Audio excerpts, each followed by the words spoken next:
महाभारत में एक से एक बढ़कर योद्धा थे, जब शक्तिशाली होने के साथ ही विचित्र किस्म की सिद्धि और चमत्कारों से भी संपन्न थे। श्री कृष्ण तो स्वयं भगवान विष्णु थे, लेकिन उनके समक्ष और सामने जो योद्धा लड़ रहे थे वे भी कम नहीं थे। सहदेव भविष्य में होने वाली हर घटना को पहले से ही जान लेते थे। वे जानते थे कि महाभारत होने वाली है और कौन किसको मारेगा और कौन विजयी होगा। लेकिन भगवान श्री कृष्ण ने उसे शाप दिया था कि अगर वह इस बारे में लोगों को बताएगा तो उसकी मृत्यु हो जाएगी। बर्बरिक दुनिया का सर्वश्रेष्ठ धनुर्धर थे। बर्बरिक के लिए 3 बाण ही काफी थे, जिसके बल पर वे कौरवों और पांडवों की पूरी सेना को समाप्त कर सकते थे।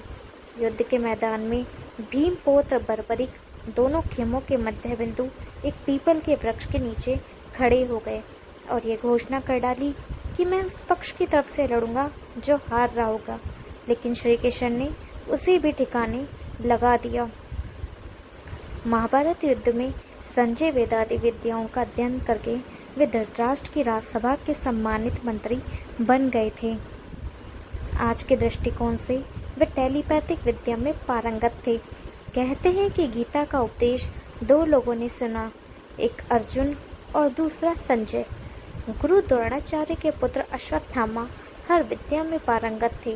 वे चाहते तो पहले दिन ही युद्ध का अंत कर सकते थे, लेकिन श्री कृष्ण ने ऐसा कभी नहीं होने दिया। कृष्ण ये जानते थे कि पिता पुत्र की जोड़ी मिलकर ही युद्ध को समाप्त कर सकती है। कर्ण से यदि कवच कुंडल नहीं हथियाए होते, यदि कर्ण इंद्र द्वारा दिए गए अपने अमोघ अस्त्र का प्रयोग करके घटोत्कच पर ना करते हुए अर्जुन पर करता, तो आज भारत का इतिहास और धर्म कुछ और होता। कुंती वायु के पुत्र थे। भीम अर्थात पवन पुत्र भीम। भीम में 1000 हाथियों का बल था। युद्ध में भीम से ज़्यादा शक्तिशाली उनका पुत्र घटोत्कच ही था। घटोत्कच का पुत्र बर्बरिक था। माना जाता है कि कथकाठी के हिसाब से भीम पुत्र घटोत्कच इतना विशालकाय था कि वह लात मार के रथ को कई फुट पीछे फेंक देता था और सैनिकों को तो वह अपने पैरों तले कुचल देता था। भीम की असुर पत्नी हिडिंबा से घटोत्कच का जन्म हुआ था। शांतनु गंगा के पुत्र भीष्म का नाम देवव्रत था। उनको इच्छा मृत्यु का वरदान प्राप्त था।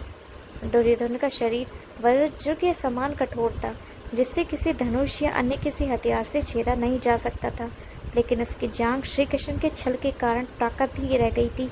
इस कारण भीम ने उसकी जांघ पर वार करके उसके शरीर के 2 फाड़ कर दिए थे। जरासंध का शरीर 2 फाड़ करने के बाद पुनः जुड़ जाता था। तब श्री कृष्ण ने भीम को इशारों में समझाया कि 2 फाड़ करने के बाद दोनों फाड़ को एक दूसरे की विपरीत दिशा में फेंक दिया जाए।